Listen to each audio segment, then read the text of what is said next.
Hello, hello, everybody. Welcome, welcome. I made a post earlier telling you guys that I would go live. So here it is, me actually doing the thing. So I want to talk about the presidential election. I don't want to be long at all, but we have the election coming up, right? Less than 2 weeks, 2 weeks from yesterday, basically. So things are coming down.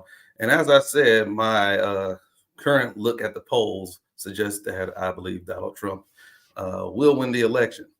And so I can kind of explain that if I want to. I can show you what I see in the Clear Politics polls because it's a good website to go to if you want to see a collection of the most relevant polls for any particular place. But they have the polls in every particular state. Now, on the very right, there is a Harris plus zero point 0.6. That's even a fraction of a point. So she's only up by less than 1% nationwide. Now, remember, I've already mentioned multiple times in the past that I don't think that Republicans will ever win anytime in the near future, I would say, unless they diverted course and changed completely as a party, which I don't see that happening within the next, I don't know, maybe decade. But nonetheless, I don't think the Republican Party will ever win the majority of the vote, right? They're not going to have the majority of the vote. Democrats will poll the Republicans without some type of major scandal or something like that to change it up otherwise, right? So that's what I expect to happen. But in general, based upon gerrymandering at the House districts as well as even the way state boundaries work, bottom line is Republicans end up getting an advantage from the Electoral College at the end of the day. So with that said, you have to look at the breakdown per state. Now, as I look at this stuff here, actually, let me, what I'm going to do is I'm going to change this layout to,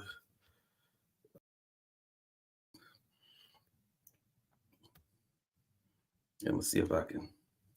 All right. But anyways, as you look here, we have Arizona, Trump's up 1.8, right? And by the way, I don't talk about how many points somebody's up or down because that to me that doesn't make sense. The way I look at things is I'll look at the numbers here for Arizona. It says has Trump on average 49.1 and 47.3 Arizona. And actually, let me click on that real quick. Usually they show a list of the polls. There you go. The most recent polls. So the ones in dark are the ones they're really using for their number, the most recent ones. But this is, the 20th and 21st, only a few days ago, is when the sampling for that poll was made, right? We have a sample size of 800, right? So that's a decent size sample. 1,000 is a really great size, whatever. But anyways, the larger that sample size, the lower your error range is on those plus or minus amount of points. But regardless of that, when you average these things out, it kind of helps smooth that over to where you get a more accurate number. But the bottom line is, if you look at these numbers here, Trump is already pretty much at the 50% mark if you average these out. He's just about, especially at the most recent ones, right? He's at the 50% mark. Meanwhile, Harris has not hit 50% yet. She's always below it. What I usually look at it is that there's a gap. So if I look at the most recent poll here, Insider Advantage, with Harris down 3 points. Remember, they poll, that's only 50 plus 47 is only 97% of the electorate. There's another 3%. So you have to ask yourself, what is that 3% doing? Well, it's not showing what that is here. You'd have to look further into the poll to figure out what the numbers were for the third-party candidates, for example. But there's also an option where people say, hey, I'm undecided. I don't know who I'm voting for. Now, I will say, compared to the last two election seasons when Trump was in the election, this undecided range is smaller than what it normally tends to be. All right. It's actually been bigger in the past two election seasons. But with that undecided range being, let's say, just or in the third party vote being just 3%, the way I usually break it down is, again, you may expect 1, 2, maybe 3, depending on what state it is, that might go for the third party candidate. But for the people that are undecided, I expect the vast majority of those people to vote for Trump. And that's what happened in the previous election cycles. It's not that the polling was bad. They were wrong and got it wrong. If you were reading it based upon, Clinton, Hillary's up 2 points and that, and beating Trump by 5 points in this poll, that's people that's ignoring the folks that are undecided, because the poll already deemed that those people are likely voters. They're likely to show up to vote on election day, but they just didn't tell you who they voted for. But they voted for somebody. So the question is, what do those people do on election day? When you say somebody's up a certain number of points, what you're really doing is you're assuming that that undecided vote splits 50-50 in half. That half of those people go to one candidate, half go to another. And that's trying to be fair and unbiased about it. But the truth of the matter is, when you have such an extreme candidate like Donald Trump on the ballot, what tends to happen is people know their position about him. There's really not that much undecidedness about him. People know who Trump is, and they know whether or not they like him or warm up to him, have fuzzy feelings, or believe in all these dreams of this nostalgic great economy he must have had. And I just want to go back to those days, that type of thing, right? That he inherited from Barack Obama, of course. But those are the type of things that people, if you feel that certain way towards Trump, you're likely to vote for him in office. You might just be not willing to admit it to yourself, maybe not willing to admit it publicly to a pollster, but for the most part, undecided voters tend to break very heavily towards Trump, and they have in the past few elections. If you read the polls based upon how they break, they tend to break towards Trump. So when I look at this 50 to 47%, even if that full other 3%, that's some of that's half of it might be independent vote, right? But the other half probably breaks over Trump to get them even a little bit higher.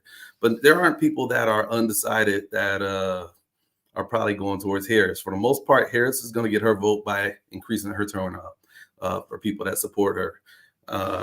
And that's point blank and how that's going to go. So that's looking at just one state, for example, and seeing how that looks. Again, that's in Arizona. If we look at Nevada, plus 1.8, so on and so forth. All those things are, important things. But let me go back to let's see. What I can do is I'm going to go to the homepage real quick. And they're looking at national polls, and don't worry about that. We don't vote based on the national polls. We use the Electoral College. Let's see, where is the 270 to win map? Basically, that's what I'm looking for. Election 2024, and no toss. Here we go. No toss ups maps. I'll go to that one. Right now, if there are no toss-up states where basically every state has to go towards somebody, and based on what the real clear politics average is, Trump would win 312 to 226. So wins pretty handily. You only need 270 as the magic number to win. All right. But the key things here, that's based on where polls currently are. If things stay the same, think of this as a game, like a basketball game, right? You can't stop the game in the middle of the second quarter and just say whoever's winning right now gets to win the game, right?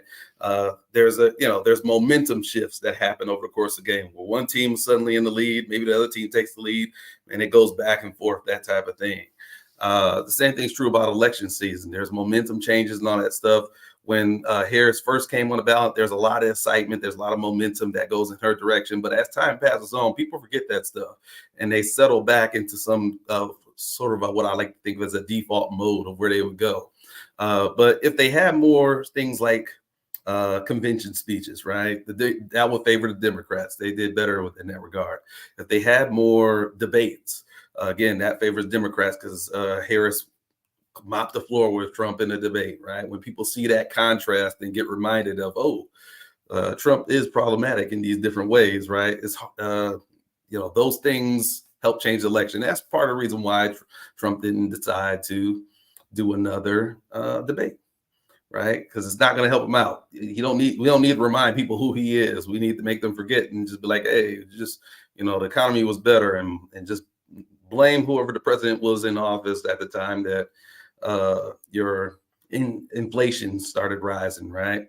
And so and that didn't happen during Trump. And if I were in office, it never would have happened, right? This is his favorite thing to do.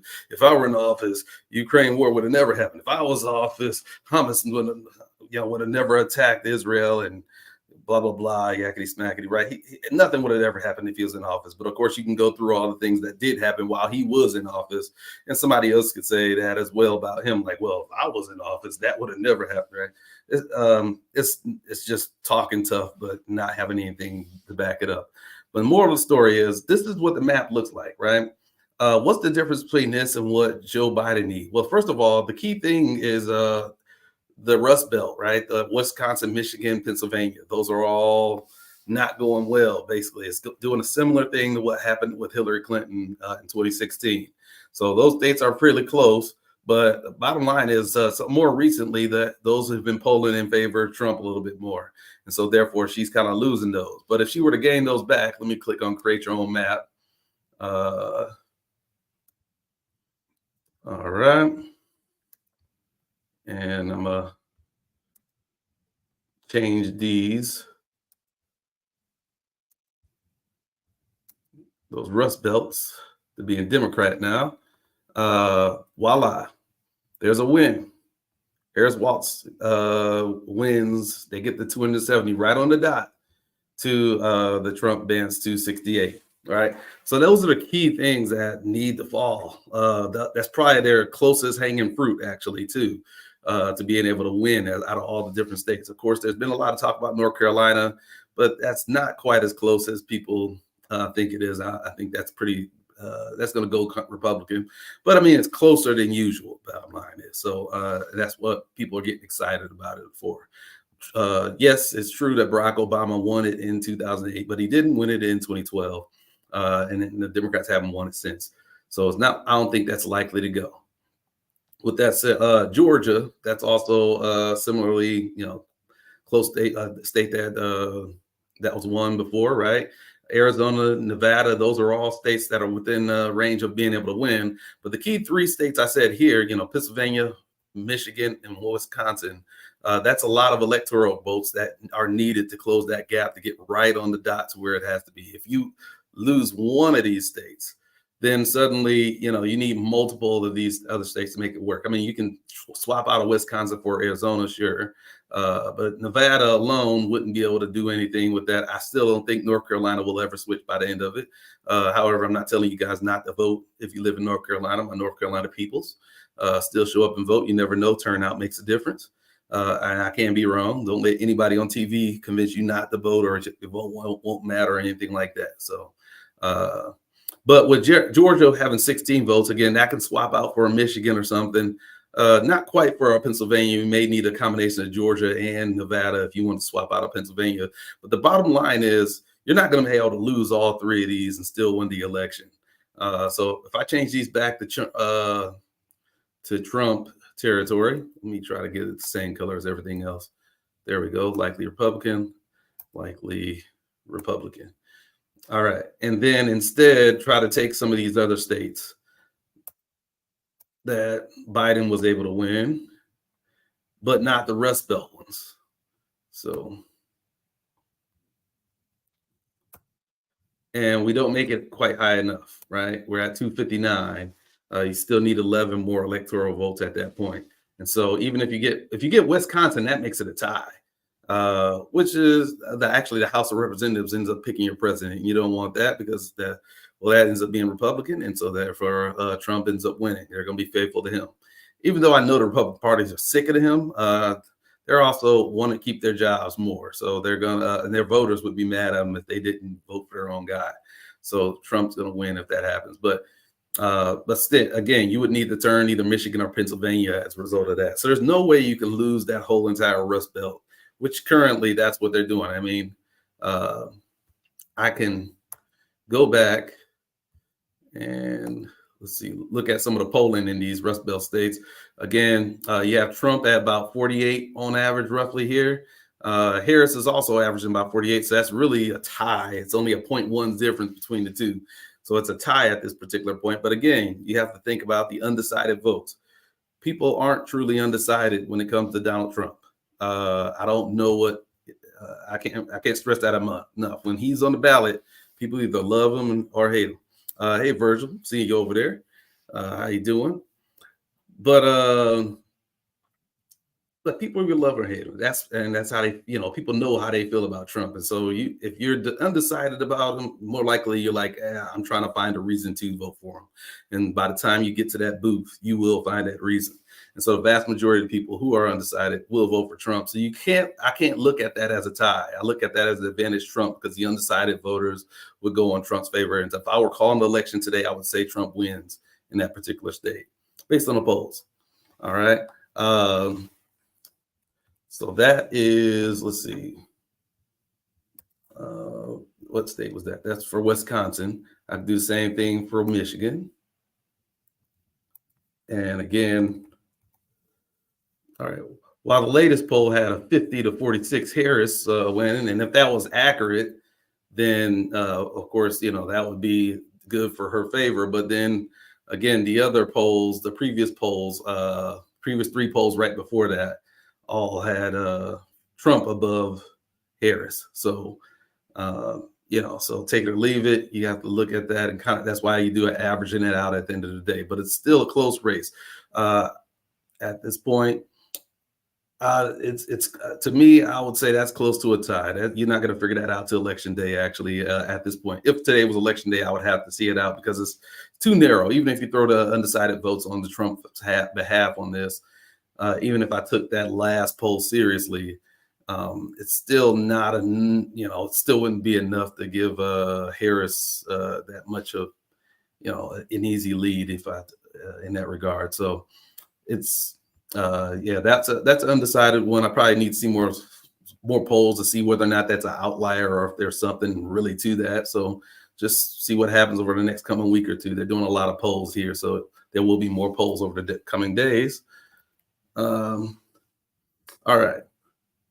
And then I'll look at Pennsylvania and I'll call it a day on here. So Pennsylvania. All right. So Trump leading on average for the real Clear Politics average by but less than 1 point. But if you look at just the last three polls that are on here, you have Trump up 3 points on all three of them. All right. Have him at 50% mark on two of them out of the three. Bigger undecided vote here. But again, that undecided vote, there's a total of 7 plus 4, which is 11 people that are either undecided or third party. The majority of that's going to help on Trump. So he's going to end up getting more than 50% in this particular state. If the election were held today, I believe Pennsylvania goes to Trump. So that's what I look at based upon polls.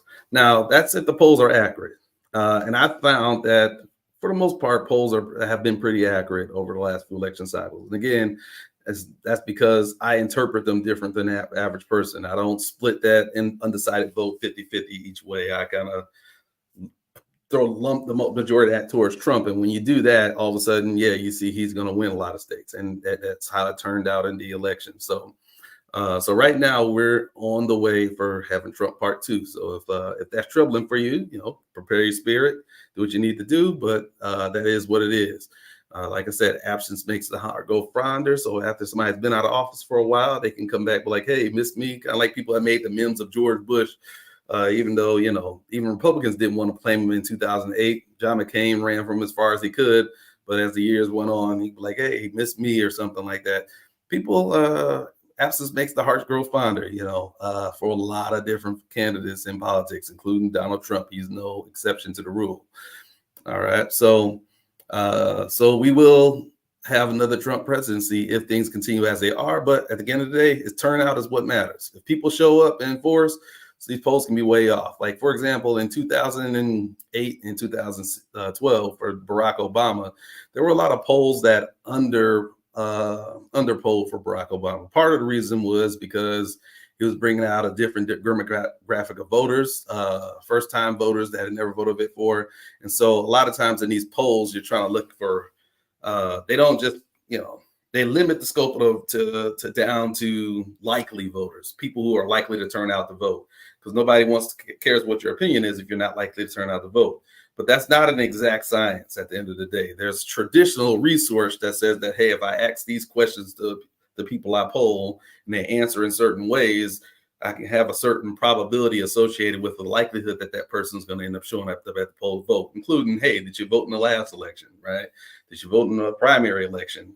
For example, people vote in the primary more likely to vote in the general, different things like that.